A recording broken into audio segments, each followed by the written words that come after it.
नमस्कार साथियों, स्वागत है आप सभी का हमारे खुराना क्लासेस यूट्यूब चैनल पर। दोस्तों, आज की इस साइकोलॉजी की क्लास में हम बात करेंगे आरटीई अधिनियम 2009 के बारे में। तो ये पूरा चैप्टर आपको पढ़ाऊंगा और कम्प्लीटली शुरू से लेकर लास्ट तक आपको क्लास देखनी है। एक प्रश्न आपका एग्ज़ाम में आता है और रीट में भी प्रश्न यहाँ से पूछा गया है। बहुत नॉर्मली सीधा सा प्रश्न पूछा गया है। अब आरटीई एक्ट 2009 जो है साथियों, उसकी अगर मैं बात करूं, देखो इसका मैं आपको पीडीएफ कंटेंट भी सबके लिए देता हूं, लेकिन पीडीएफ उसी के लिए निःशुल्क रहती है जिस बच्चे ने हमारी खुराना क्लासेस ऐप पे टेस्ट सीरीज़ को ज्वाइन किया हुआ है। बाकी की वैसे पेड है ये, लेकिन जो विद्यार्थी टेस्ट सीरीज़ को ज्वाइन कर लेता है उस विद्यार्थी के लिए ये हमारे नोट्स बिल्कुल फ्री है। ठीक है, उसके लिए कोई चार्जेस नहीं है। तो आप लोग खुराना क्लासेस ऐप पे जाएंगे, अपनी टेस्ट सीरीज़ को ज्वाइन करेंगे। बिल्कुल विस्तार पूर्वक है, सब्जेक्ट वाइज है, टॉपिक वाइज है। तो खुराना क्लासेस ऐप पे आपको मिल जाएगी। वीडियो के डिस्क्रिप्शन बॉक्स में लिंक दिया गया है और साथ ही साथ हम आपको टेलीग्राम ग्रुप भी ज्वाइन करना है। उस पर मैं आपको समय समय पर नोटिफिकेशन डालता रहता हूँ।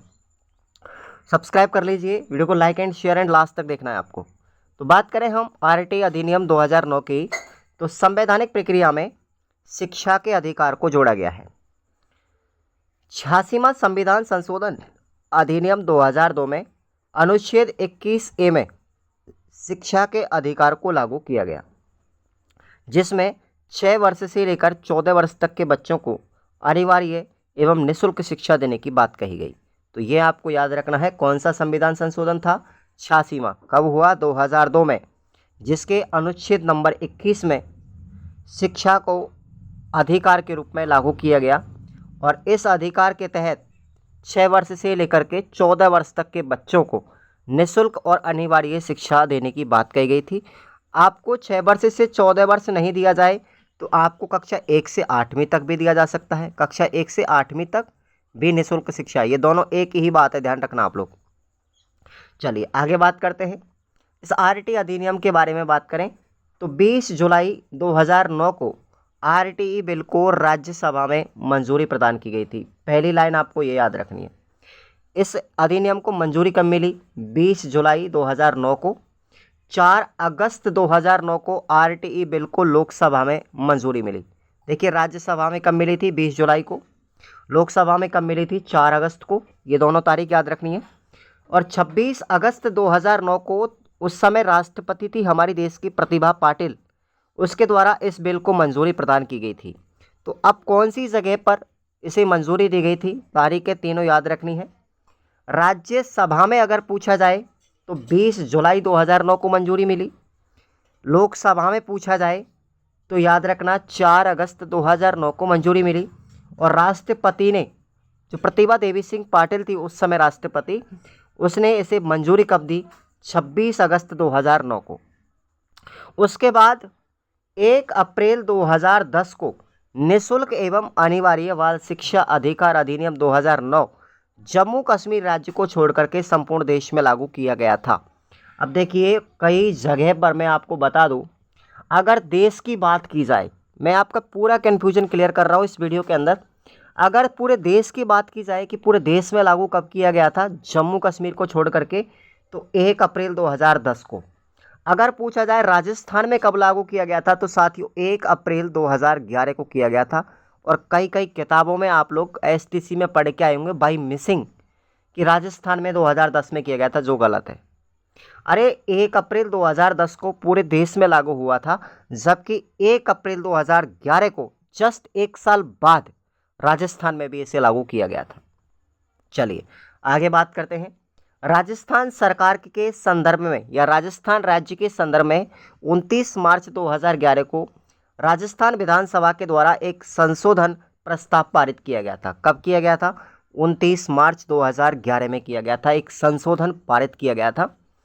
राजस्थान में 1 अप्रैल 2011 से राजस्थान निःशुल्क एवं अनिवार्य बाल शिक्षा अधिकार अधिनियम 2011 के नाम से इसे लागू किया गया था।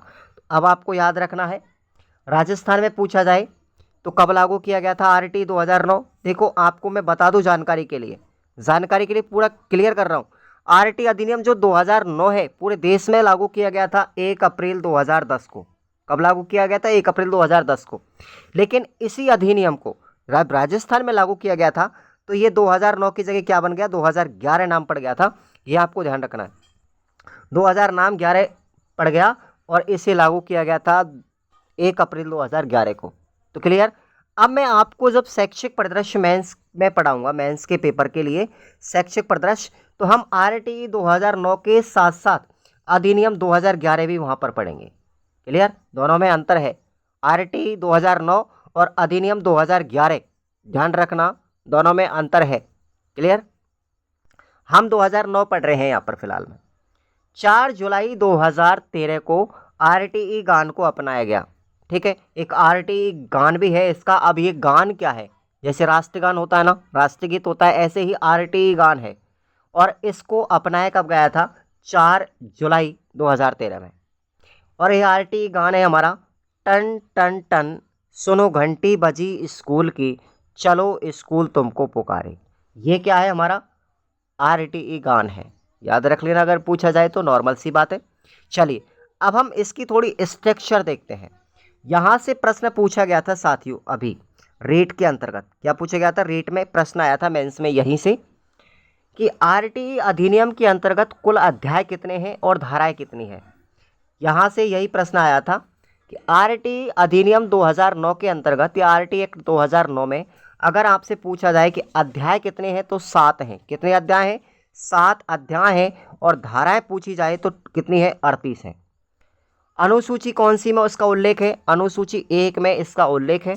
सबसे बड़ा अध्याय पूछा जाए तो कौन सा है, चौथा है। और इसमें बात करें सबसे बड़े अध्याय में धाराएं कहाँ से कहाँ तक हैं, तो धारा 12 से लेकर के 23 तक, धारा 12 से लेकर के 23 तक, इसलिए इसे सबसे बड़ा अध्याय कहा गया है। आपको याद हो गया, प्रश्न अच्छे से कन्फ्यूजन क्लियर कर लें। कुल अध्याय पूछा जाए तो 7 है, कुल धाराएं कितनी है, 38 है। सबसे बड़ा अध्याय कौन सा है, 4 है। अध्याय 4 में धारा 12 से लेकर के 23 तक है, ध्यान रखेंगे। अब हम विस्तार से पढ़ने वाले हैं पूरा एक बार।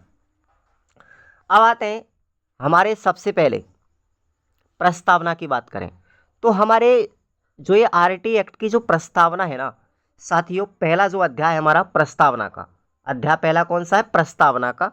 तो इसके अंतर्गत 2 धाराओं को शामिल किया गया, धारा 1 और धारा 2। धारा 1 क्या कहती है, सुनिए आप लोग। इस धारा में यह प्रावधान किया गया है कि आरटीई एक्ट 2009 अधिनियम 1 अप्रैल 2010 को जम्मू कश्मीर राज्य को छोड़ करके संपूर्ण देश में लागू किया गया। ये बात कौन सी करती है, यानी कि इस अधिनियम को या इस एक्ट को लागू करने की जो विचारधारा है वो किस में लिखी गई है, धारा 1 में लिखी गई है। यह अधिनियम मदरसा, वैदिक पाठशालाओं में, धार्मिक शिक्षा देने वाले विद्यालयों में भी लागू कभी नहीं होगी। ये किस में की गई है, केवल विद्यालयों में की गई है। लेकिन विद्यालय कैसी नहीं होनी चाहिए, मदरसा नहीं होनी चाहिए, मुस्लिम पाठशाला, वैदिक पाठशालाओं में इसके लागू नहीं किया गया। धार्मिक शिक्षा देने वाले मंदिर मस्जिद में इसे लागू नहीं किया गया। केवल हमारे सरकारी विद्यालय जो है ना उनमें ही इसे लागू किया गया था, ध्यान रखें। तो धारा 1 क्या कहती है, इसको लागू करने की बात करती है कि इसको 1 अप्रैल 2010 को पूरे देश में लागू किया गया था, जम्मू कश्मीर राज्य को छोड़ करके। वर्तमान में जम्मू कश्मीर में भी इसे लागू कर दिया गया, ध्यान रखें। अब धारा 2 कहती है, इसमें परिभाषाओं की बात करती है। धारा 2 में क्या उल्लेख है, परिभाषाओं का उल्लेख है। जैसे विभिन्न मदों के अनुसार इसमें परिभाषा दी गई थी। एक तो समुचित सरकार इस पर काम करेगी, वंचित बालक इसमें फ़ायदा उठाएंगे, अभावग्रस्त बालक भी इसमें शामिल है, स्थानीय अभिभावक और विद्यालय, इन सभी से संबंधित संरक्षण का काम करने वाली धारा कौन सी है, 2 है, ध्यान रखना। इसमें परिभाषाओं का उल्लेख किया गया है, याद रखेंगे अच्छे से। दूसरा अध्याय आता है हमारा अध्याय नंबर 2। इस धारा अध्याय जो 2 है इसमें धारा 3, 4 और 5 इन तीनों का उल्लेख किया गया है, अच्छे से याद रखना। धारा 3 क्या कहती है, देखिए धारा 3 कहती है कि प्रारंभिक शिक्षा कक्षा 1 से 5वीं तक बच्चे को दी जानी चाहिए। सुनिए आप लोग, इस धारा में यह प्रावधान किया गया है कि 6 वर्ष से लेकर के 14 वर्ष तक का कोई भी बालक, उसका यह अधिकार होगा कि वह निःशुल्क शिक्षा अनिवार्य रूप से प्राप्त करेगा। इसकी व्यवस्था समुचित सरकार के द्वारा की जाएगी। तो धारा 3 में क्या है, धारा 3 में 6 वर्ष से लेकर के 14 वर्ष तक के बच्चों के लिए निःशुल्क शिक्षा देने की बात कही गई है, क्लियर। धारा नंबर 4 देखेंगे। धारा 4 में क्या है? इस धारा में यह प्रावधान किया गया है कि कोई भी बालक किसी भी कारणवश शिक्षा की मुख्य धारा से वंचित हो जाता है या छोड़ देता है, तो वह कुछ वर्षों के बाद यदि शिक्षा की मुख्य धारा से जुड़ना चाहता है, फिर दोबारा से पढ़ना चाहता है, तो ऐसी स्थिति में समुचित सरकार, स्थानीय प्रशासन, स्थानीय अभिभावक, इन सभी का दायित्व होगा कि उस बालक को अपनी आयु वर्ग के आधार पर शिक्षा की मुख्य धारा से जोड़ा जाए। ठीक है, यानी कि उसे अपनी उम्र के हिसाब से उसे उचित कक्षा में प्रवेश दिया जाए। इस बात का उल्लेख किसमें किया गया? धारा 4 में किया गया है। यदि किसी बालक की आयु जैसे 10 वर्ष की है, तो उसे आरटी एक्ट के अधिनियम धारा 4 के अनुसार दोबारा से कक्षा 5 में एडमिशन दिया जाएगा। यही तो बात है। अगर 9 साल का है तो उसे कक्षा 4 में बैठाया जाएगा, 8 साल का है तो कक्षा 3 में बैठाया जाएगा। इस तरीके से ये उल्लेख किस में मिलता है? धारा 4 में। धारा 4 में एक नोट आपको याद रखना है कि धारा 4 के प्रावधानों को पूरा करने हेतु शैक्षणिक स्तर के अंतर को कम करने के लिए ब्लॉक स्तर पर या खंड स्तर पर 6 माह का एक ब्रिज कोर्स का आयोजन भी करवाया जाएगा। धारा 5 देखेंगे। धारा 5 में टीसी का उल्लेख किया गया है, याद रख लेना अच्छे से। टीसी, ट्रांसफर सर्टिफिकेट, यानी स्थानांतरण प्रमाण पत्र जो है, इसका उल्लेख किस में किया गया है? धारा 5 में किया गया। सीधा सीधा पूछा जाता है एग्जाम में। ठीक है, टीसी देने का प्रावधान किस धारा में किया गया है? 5 में किया गया है। इस धारा में यह प्रावधान है कि इसमें कोई भी बालक प्रारंभिक शिक्षा पूरी करने के बाद अगर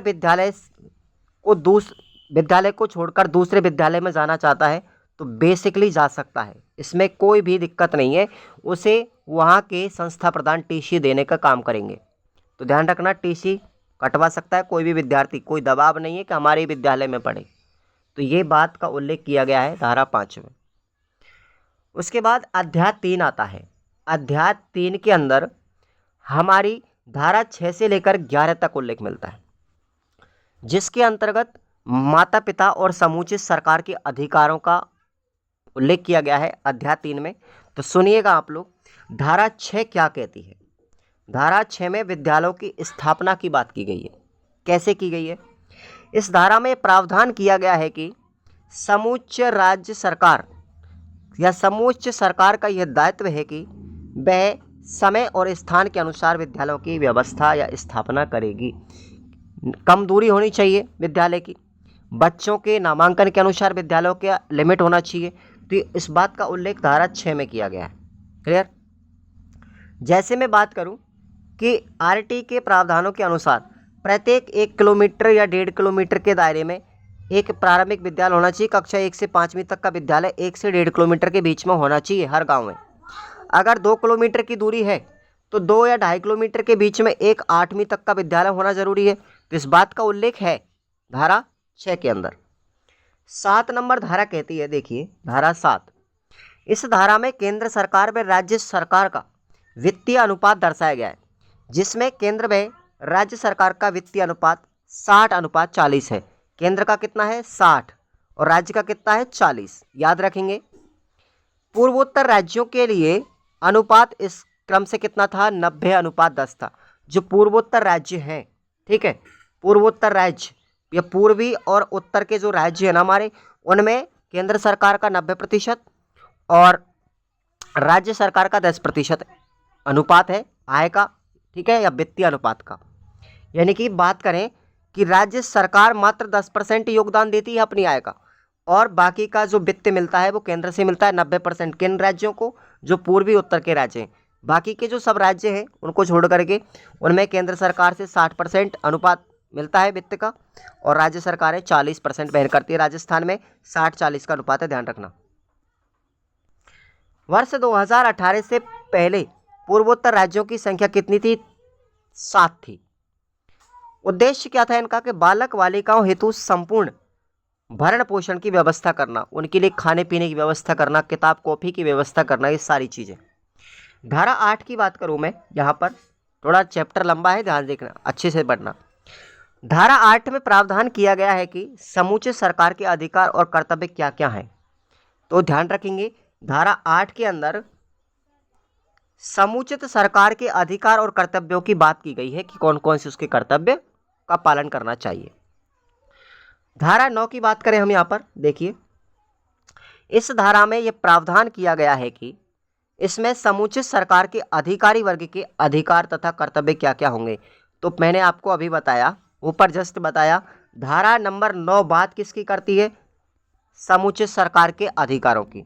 धारा 9 क्या बात करती है? कर्मचारियों की। ठीक है, जो सरकारी कर्मचारी हैं, अधिकारी हैं, उनके क्या क्या अधिकार है।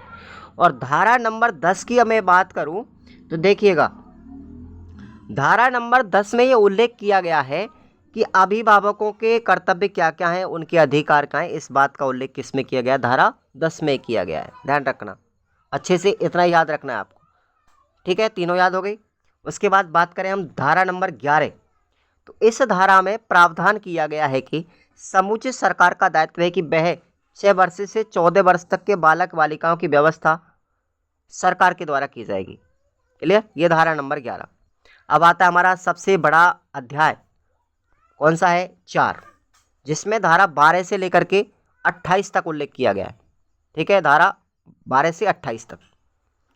देखिए धारा नंबर 12, इस धारा में यह प्रावधान किया गया है कि सभी निजी शिक्षण संस्थाओं को अपने विद्यालय की कक्षा प्रथम के कुल छात्रों का अनुपात 25% सीटों को निर्धन वर्ग के उन बच्चों के लिए आरक्षित किया गया है जिनके अभिभावकों की वार्षिक आय 2 लाख रुपए से कम है। इसका मतलब जितने भी हमारे प्राइवेट विद्यालय हैं उन सभी के अंदर 25% सीट रिजर्व की गई हैं गरीब बच्चों के लिए, अल्पसंख्यक बच्चों के लिए।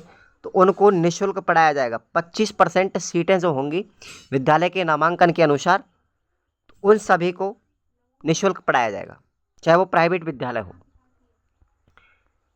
इसमें प्रावधान किया गया है कि एक बार आरक्षण का लाभ छोड़ देने पर उसे दोबारा आरक्षण का लाभ नहीं मिलेगा। ये नोट कर लें आप लोग। ये आरटी जो 25% जो रिजर्वेशन है ना, ये आपको कक्षा 1 से ही मिलता है, ध्यान रखना। अगर आपने 5वीं तक पढ़े, ठीक है, उसके बाद आप दूसरे विद्यालय में एडमिशन लेंगे तो आपको 25% का लाभ नहीं मिलेगा, ध्यान रखना। क्लियर? धारा 13 क्या कहती है? आरटी एक्ट 2009 में धारा 13 में प्रावधान किया गया है कि प्रवेश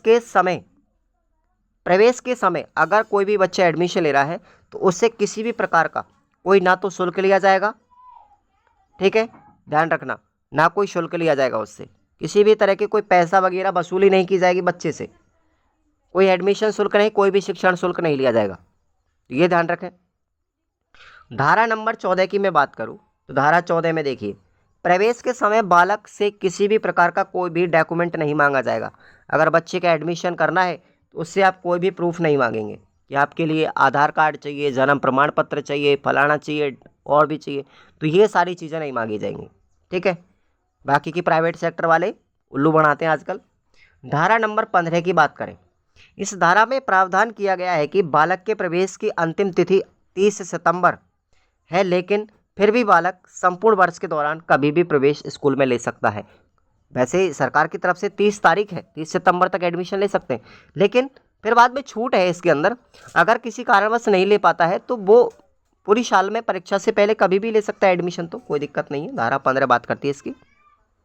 धारा 16 की मैं बात करूँ, देखिए इसमें प्रावधान किया गया है कि प्रारंभिक शिक्षा पूर्ण होने पर बालक का किसी भी स्तर तक ठहराव या अवरोधन नहीं होना चाहिए। ठीक है, ध्यान रखें। धारा 17 की बात करें तो 17 खतरा, ठीक है, डेंजर है। बालक का शारीरिक शोषण नहीं किया जा सकता। सुन लीजिए मेरे भाई बहनों, आप लोग अगर कल टीचर बन जाओगे तो मान के चलो आप बच्चे को पीटोगे, धमकाओगे, डराओगे तो आपको ये अधिकार नहीं है, वरना आपके लिए खतरा पैदा हो जाएगा 17 धारा का, क्योंकि शारीरिक शोषण के खिलाफ कार्रवाई होगी फिर आपके अंदर। तो आप लोग ध्यान रखें, किसी भी बच्चे की मारपीट ना करें, उसका शारीरिक या मानसिक शोषण ना करें। आगे बात करते हैं धारा नंबर 18। इस धारा में प्रावधान किया गया है कि कोई भी विद्यालय संगठन सरकार के द्वारा तय मानकों को पूरा करता है तो उसे विद्यालय संचालन करने की अनुमति दी गई है। धारा 18 बात करती है, समझिए इसको, आप लोग चाहे प्राइवेट विद्यालय क्यों ना खोलें, आपके पास रजिस्ट्रेशन होना चाहिए, आपके पास मान्यता होनी चाहिए। अगर आपके पास मान्यता है तो आप धारा 18 का पालन कर रहे हैं। आप विद्यालय संचालन कर सकते हैं, चाहे प्राइवेट ही विद्यालय हो, ठीक है भाई, कोई भी संस्था हो। धारा 19 क्या कहती है? धारा 19 कहती है कि अगर कोई भी व्यक्ति बिना मान्यता के विद्यालय का संचालन करेगा, सरकार की अनुमति के खिलाफ विद्यालय का संचालन करेगा, तो उसके ऊपर उचित कार्रवाई की जाएगी। विद्यालय नहीं चला सकता वो, ध्यान रखें। धारा नंबर 20 की मैं बात करूं तो इसमें प्रावधान किया गया है कि इस धारा में बताया गया है कि समुचित सरकार को यह अधिकार प्राप्त है कि वह विद्यालय स्थापना के लिए तय किए गए मानकों में परिवर्तन कर सकती है। अगर आप विद्यालय चला रहे हैं तो आपके लिए नियम बनाए गए हैं और उन नियमों में सरकार कभी भी परिवर्तन कर सकती है। इस बात का उल्लेख किया गया है धारा 20 के अंदर। धारा 21 की बात करूं तो ये सब लोग जानते हो आप लोग। धारा 21 में शैक्षिक परिदृश्य में आप पढ़ेंगे SMC, स्कूल मैनेजमेंट कमेटी, यानी प्रबंधन समिति। तो प्रबंधन समिति का गठन किया गया है, विद्यालय प्रबंधन समिति का गठन किया गया है किसके अंदर? धारा 21 के अंदर। क्लियर? आगे देखिए, धारा 22 की मैं बात करूं, प्रत्येक शाला प्रस्थान का यह दायित्व, संस्थान का दायित्व होगा कि वह सत्र आरंभ होने से पहले अपने प्रारंभिक स्तर की शिक्षा में सुधार करने हेतु एक अल्पकालीन प्रपत्र पर वार्षिक विकास की योजनाओं का प्रारूप तैयार करें, जिससे संस्थागत नियोजन कहा जाता है। तो देखिए, धारा 22 यही कहती है कि आपका जब सत्र स्टार्ट होगा उससे पहले आपको पूरे वर्ष की कार्य योजना बना लेनी चाहिए, ठीक है। ये संस्था प्रधान का दायित्व बनता है। धारा 23 की मैं बात करूं तो धारा 23 कहती है कि शिक्षकों की योग्यता और अयोग्यता क्या है। देखो, आप लोग विद्यालय में पढ़ा रहे हो, चाहे आप प्राइवेट सेक्टर में ही पढ़ा रहे हो, कोई दिक्कत नहीं है, लेकिन आपके लिए पढ़ाने के लिए क्या होनी चाहिए? एक योग्यता होनी चाहिए। आपके पास BSTC होना चाहिए, आपके पास B.Ed होना चाहिए। ये दोनों योग्यताओं में से कोई योग्यता तो होनी चाहिए अपने स्तर के अनुसार, ठीक है। तो ये आपको ध्यान रखना है कि टीचरों की योग्यता क्या है, उसके पास अयोग्यता क्या है, इन चीज़ों का उल्लेख किया गया है। अगर आप योग्य नहीं है ना पढ़ाने के, आपके पास डिग्री वगैरह नहीं है, डिप्लोमा नहीं है, उचित तो डिप्लोमा या डिग्री नहीं है, तो आप धारा 23 के अंतर्गत फंस सकते हो। आगे बात करेंगे, धारा 24, शिक्षकों के दायित्व का उल्लेख किया गया है इस पर कि प्रत्येक विद्यालय को एक आदर्श और एक नैतिक चरित्र वाला अध्यापक उपलब्ध करवाया जाए। तो अध्यापकों के चरित्र की, अध्यापकों के दायित्व का उल्लेख किस में मिलेगा? धारा 24 में मिलेगा। धारा 25 देखिए, धारा 25 है, इस धारा में छात्रों और शिक्षकों के अनुपात का उल्लेख किया गया है। तो अब आपको ध्यान रखना है, RT के अनुसार प्रश्न पूछा जाएगा। एक क्वेश्चन अभी आया हुआ है हाल में कि एक कक्षा के अंतर्गत 161 बच्चे हैं, तो बताइए शिक्षकों की संख्या कितनी होगी। तो ऐसा प्रश्न आपसे पूछा जा सकता है, तो आप एक अनुपात याद रखें। अगर प्राथमिक विद्यालय है तो उसमें छात्र और शिक्षक का अनुपात कितना होगा? 35:1, यानी 35 विद्यार्थियों पर एक शिक्षक होगा। किसकी बात की गई? धारा 25 में। अगर विद्यालय 8वीं तक का है, कक्षा 1 से 8वीं तक का है, उच्च प्राथमिक है, तो अनुपात होगा आपका 40:1, यानी कि 40 विद्यार्थियों पर एक अध्यापक होगा। समझ में आ गया? धारा 26 की बात करूं, इस धारा में प्रावधान है कि किसी भी विद्यालय में 10% से अधिक शिक्षकों के पद खाली नहीं होने चाहिए। भाई, वैकेंसी खाली नहीं होनी चाहिए, पद खाली नहीं होने चाहिए टीचरों के। ध्यान रखना, अगर हमारे विद्यालय के अंतर्गत मान के चलो 10 टीचरों के पद 10 टीचर हैं, 10 सीट हैं हमारे विद्यालय के अंतर्गत, उनमें से अगर 9 टीचर हैं तो कोई दिक्कत नहीं है। अगर 8 टीचर हो गए तो एक टीचर कम है नियम के अनुसार, तो वो एक टीचर की व्यवस्था की जाए, वरना आपके ऊपर ऑब्जेक्शन होगा, चाहे वो प्राइवेट सेक्टर क्यों ना हो। सरकारी विद्यालय है तो सरकार भी उसकी कार्रवाई करेगी, फिर उसको विद्यालय में एक टीचर उपलब्ध करवाएगी। तो 10% से ज़्यादा वैकेंसी खाली नहीं होनी चाहिए टीचरों की।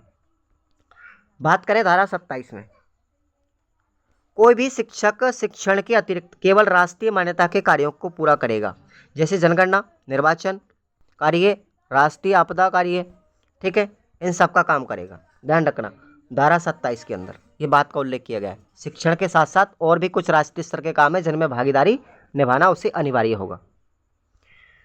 बात करें 28 की, धारा 28 देखिए, कोई भी शिक्षक ट्यूशन नहीं पढ़ाएगा, प्राइवेट ट्यूशन नहीं करवाएगा। अगर पढ़ाएगा ना सरकारी टीचर कोई भी प्राइवेट ट्यूशन, तो उसके ऊपर ऑब्जेक्शन होगा, ध्यान रखें। बात करते हैं अध्याय 5 की, तो देखिए अध्याय 5 में उल्लेख किया गया धारा 29 और 30 का, जिसमें प्रारंभिक शिक्षा का पाठ्यक्रम और उनको पूरा करने के प्रावधान है। धारा 29 कहती क्या है देखेंगे, इसमें प्रावधान है कि पाठ्यक्रम निर्माणकर्ताओं के अधिकारों व कर्तव्यों का उल्लेख किया गया है और ये बताया गया है कि इन सभी व्यक्तियों को इस बात का ध्यान रखा जाना चाहिए कि पाठ्यक्रम में ऐसी कोई भी विषय वस्तु को नहीं डालें जो समाज, जाति और धर्म आदि से समाहित हो। ध्यान रखें, यानी कि ऐसी कोई भी विषय वस्तु पाठ्यक्रम के अंदर शामिल नहीं करें जो समाज को, जाति को या धर्म को लेकर के विवाद पैदा कर दे। अगर करेगी तो इस बात की कार्रवाई की जाएगी धारा 29 के तहत। धारा 30 की बात करूं मैं यहाँ पर, तो इसमें प्रावधान किया गया है कि प्राथमिक शिक्षा को पूर्ण करने तक किसी भी प्रकार की बोर्ड परीक्षाओं का आयोजन नहीं किया जाएगा। कक्षा 1 से 8वीं तक बच्चे की कोई भी परीक्षा नहीं ली जाएगी, इस बात का उल्लेख किया गया धारा 30 के अंदर। और आप सभी जानते हो कक्षा 1 से 8वीं तक साथियों सब क्या दिए जाते हैं, ग्रेड प्रदान किए जाते हैं। आप सब जानते हो ग्रेडिंग सिस्टम है कक्षा 1 से 8वीं तक। अध्याय 6 की बात करेंगे। अध्याय 6 में 31 से लेकर के 34, 31, 32, 33 और 34, ठीक है, इन 4 धाराओं का उल्लेख है। धारा 31 क्या कहती है, देखिए, इसमें बाल अधिकारों के हनन के संबंध में शिकायत की प्राप्ति का उल्लेख है। अगर कोई भी व्यक्ति या टीचर बाल अधिकारों का हनन करता है तो उसके संबंध में आप शिकायत कर सकते हैं, इसका उल्लेख किया गया धारा 31 में। धारा 32 क्या कहती है, देखेंगे, इसमें प्रावधान है कि धारा 31 के तहत जो आप लोगों ने शिकायत की है उसका सत्यापन या निरीक्षण करने के लिए आपके पास अधिकारी भेजे जाएंगे। इस बात का उल्लेख धारा 32 में किया गया है। धारा 33 की मैं बात करूं तो इसमें प्रावधान है कि आरटी 2009 के नियमों में संशोधन करने हेतु तथा इससे संबंधित समस्याओं का समाधान करने हेतु केंद्रीय स्तर पर एक केंद्रीय सलाहकार परिषद का गठन किया जाएगा। तो मोटा मोटा आपको याद रखना, धारा 33 में केंद्रीय सलाहकार परिषद का गठन करने की बात कही गई है, ध्यान रखना। क्लियर, केंद्रीय सलाहकार परिषद का गठन धारा 33 में याद रखेंगे। अगर मैं बात करूं धारा 34 में, धारा 34 में क्या किया गया है बताइए, फटाफट से आपको ध्यान रखना है। राज्य सलाहकार परिषद का गठन किया गया है, याद रख लेना, सीधा यही पूछा जाएगा। धारा 34 में राज्य सलाहकार परिषद के गठन, राज्य सलाहकार परिषद का गठन करने की बात की गई है। आगे देखेंगे, धारा 35 से लेकर के 38 तक उल्लेख है अध्याय 7 में। तो धारा 35 क्या कहती है, इस धारा में बताया गया है कि अधिनियम को लागू करने के संबंध में अधिकारियों को निर्देश देने का पूरा अधिकार होगा, यानी अधिकारियों के दिशा निर्देश का अधिकार यहाँ पर प्रदान किया गया है धारा 35 में। धारा 36 की बात करें, देखेंगे, इसमें बताया गया है कि कोई भी कर्मचारी किसी भी प्रकार का गलत व्यवहार करता है तो उसके संबंध में शिकायत दर्ज करने का अधिकार है। ये धारा 36 बात करती है। किसी भी सरकारी कर्मचारी या प्राइवेट कर्मचारी के विरुद्ध में हम क्या ले सकते हैं, एक्शन ले सकते हैं। अगर कोई भी कर्मचारी गलत व्यवहार आपसे करता है तो उसकी शिकायत कर सकते हैं आप, इस बात की जिम्मेदारी मिलती है धारा 36 में। और हमारी धारा 37 देखिए, इस धारा में प्रावधान किया गया है कि धारा 36 के तहत जो आप लोगों ने शिकायत की है उस शिकायत के संबंध में आपके लिए पूर्ण सद्भाव और निष्पक्षता के साथ में कार्रवाई की जाएगी, यानी आपको न्याय मिलेगा और उस कर्मचारी के प्रति पूरा एक्शन किया जाएगा, पूरी कार्रवाई की जाएगी। इस बात का उल्लेख मिलता है धारा 37 के अंदर। धारा 38 की मैं बात करूं तो देखिए, धारा 38 कहती है कि ये जो हमने अब तक 37 धाराएं पढ़ी, अब निचोड़ मिलता है धारा 38 में। जितनी भी हमने धारा 37 पढ़ी, इन पूरी 37 धाराओं में अगर कोई भी उलटफेर करने का काम होगा, कोई भी धारा में परिवर्तन किया जाएगा तो उसका भी सरकार अधिकार रखती है, ठीक है। इस बात का उल्लेख किया गया है धारा 38 के अंदर, ठीक है। देखो, इसमें प्रावधान किया गया है कि समुच्च सरकार को यह अधिकार प्राप्त है कि आरटी अधिनियम 2009 की सभी धाराओं में परिवर्तन करने का अधिकार रखती है। जितनी भी हमारी धाराएं उन सभी में परिवर्तन किया जा सकता है। इस बात का भी उल्लेख किस में मिलता है, 38 में मिल रहा है। लास्ट में करके यही निचोड़ निकला पूरा, ठीक है भाई। तो चलिए अब आगे बात करते हैं। थोड़ा सा मैं आपको मुख्य मुख्य पॉइंट बता देता हूँ। प्रत्येक अध्यापक को प्रति सप्ताह कार्य कितने करने चाहिए विद्यालय में, 45 घंटे। एक सरकारी कर्मचारी की बात की जा रही है यहाँ पर। प्रत्येक अध्यापक को एक सप्ताह में 45 घंटे पढ़ाना चाहिए। शिक्षण कार्य करवाना अनिवार्य होगा, जिसमें तैयारी के घंटे भी उसके शामिल होंगे। प्रत्येक विद्यालय में कम से कम 150 विद्यार्थी अगर है तो वहाँ एक हेडमास्टर की व्यवस्था की जाएगी। उस विद्यालय में टीचर जरूर होगा, अगर बात करूँ कक्षा 1 से 5वीं तक, कक्षा 1 से 5वीं तक विद्यालय कितने दिन चलना चाहिए? 200 दिन चलना चाहिए एक साल में। और समय कितना है? 800 घंटे। 800 घंटे या फिर 200 दिन वो विद्यालय चलना चाहिए 1 से 5वीं तक का। और कक्षा 6 से 8वीं तक का जो विद्यालय है वो एक साल में 220 दिन चलना चाहिए, अथवा उसमें 1000 घंटे शिक्षण कार्य होना चाहिए एक वर्ष के दौरान। तो ये आपको याद रखना है। तो ये आपका पूरा आरटी अधिनियम हुआ। बहुत बढ़िया पढ़ाया मैंने विस्तार से, कोई दिक्कत वाली बात नहीं। वैसे आप कमेंट करके बताएंगे आपको वीडियो कैसा लगा, और आप रेगुलरिटी बना के रखेंगे। और आज हमारी मनोविज्ञान पूरी हो गई भाई, मनोविज्ञान खत्म हो गई भाई। आ गया समझ में? मनोविज्ञान का समापन हो चुका है। आप सभी क्लासों को रिवीजन कर लेंगे। आपके लिए प्लेलिस्ट बना रखी है, नोट्स आप लोग ले सकते हो। आप टेस्ट सीरीज़ को ज्वाइन कीजिएगा खुराना क्लासेस ऐप पर, और साथ ही साथ हमारे टेलीग्राम को ज्वाइन कर लें और रेगुलरिटी बना के रखो। देखो आनंद इसी में है। Thank you so much.